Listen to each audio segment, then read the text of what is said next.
With 2.6, we're excited to release the Drake Herald, and it's our first info runner ship.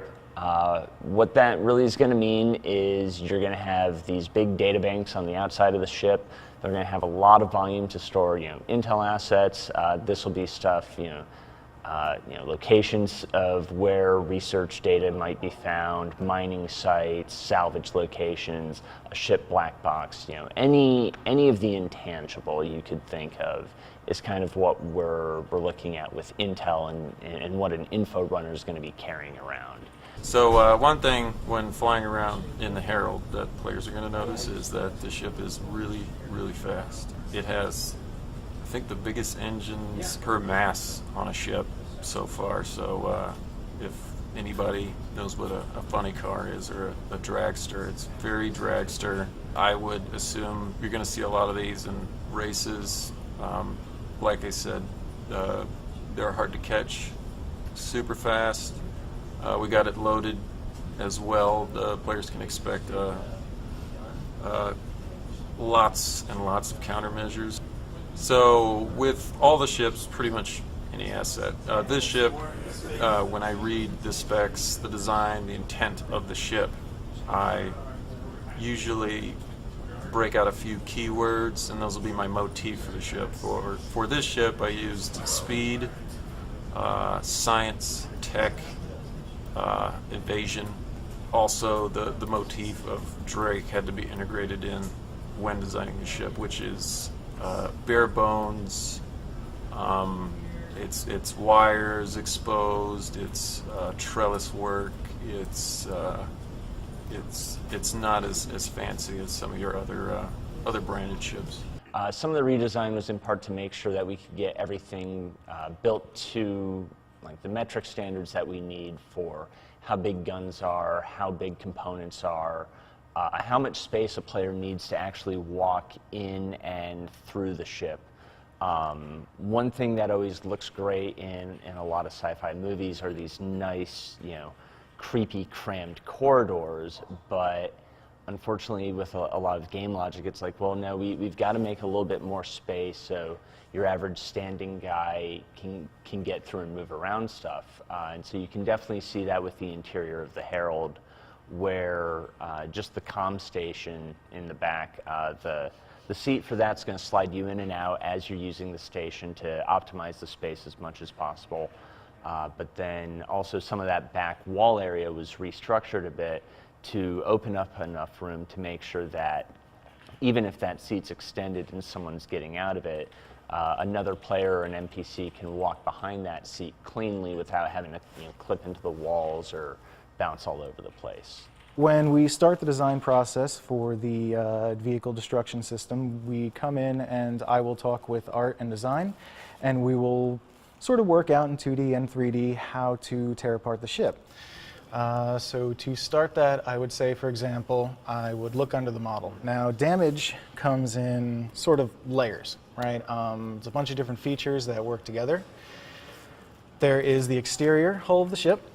Underneath the exterior hull of the ship, there is an underlying sort of damaged skin and gubbins. Now, the reason we have this is because now we've added a damage shader that you've probably seen that creates a sort of warping metal sort of effect, and you can punch through and you can see through the ship. That consists of the outer shell, the underlying gubbins, and the actual geometry. Now, all these need to sort of blend together at the end of the day, so part of my process is to check for all the different parts of geometry. I want to check for what are called UVs. UVs are what the texture is placed on. That creates the actual visual of the asset. And then we also have another layer called UV2s, and these are what the damage shader actually works on. We can see that in the editor here over in the top left corner. These would be the UV2s. This is what the damage map shader is actually applied to. So when I shoot the ship, there will be ripples and distortion and metal bending.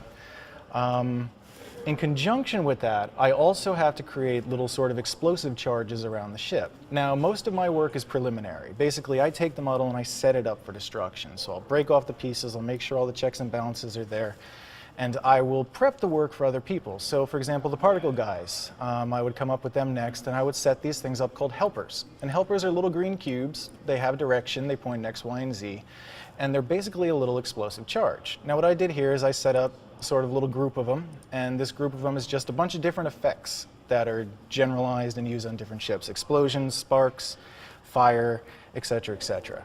So when a piece takes 100% damage, it pops off, the explosion activates, and creates more shader damage. So it's kind of layers. You're peppering the ship with your own guns, you're coming in, parts are exploding off, it's all melting, and at the end of the day, you should have a pretty broken looking ship.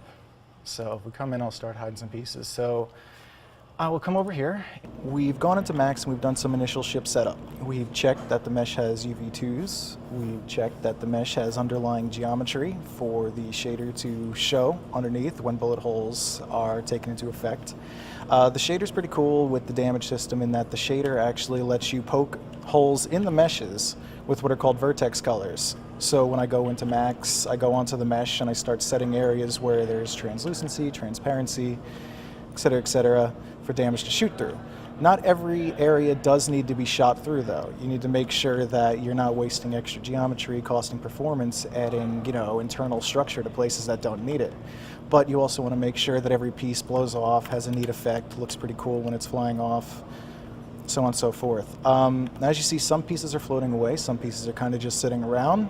Those are called vectors, and those are little force pushes that are set in the XML. That tells the piece how hard it should fly off the ship and in what direction. As I come in, I just keep going around the ship looking for areas that are not working correctly.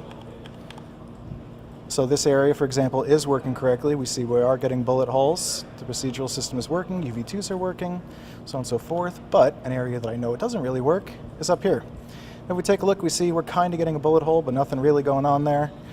Well, that means I have to go back into Max and kind of figure out why. Maybe reproject the UV2s, so on and so forth. Like I was saying, testing different weapon types, seeing how they affect the damage, testing different lighting conditions, making sure all the pieces blow off, all that fun stuff. But pretty much, in closing, that's how we put together some of the damage. It's a mix between 3D Studio Max, XML, and the CryEngine. It's a very iterative process, going back and forth until it's refined, and then you hand it off to the professionals at the end, and they sort of tweak the graphic, the sort of VFX, they tweak the explosions, health, damage, and lighting.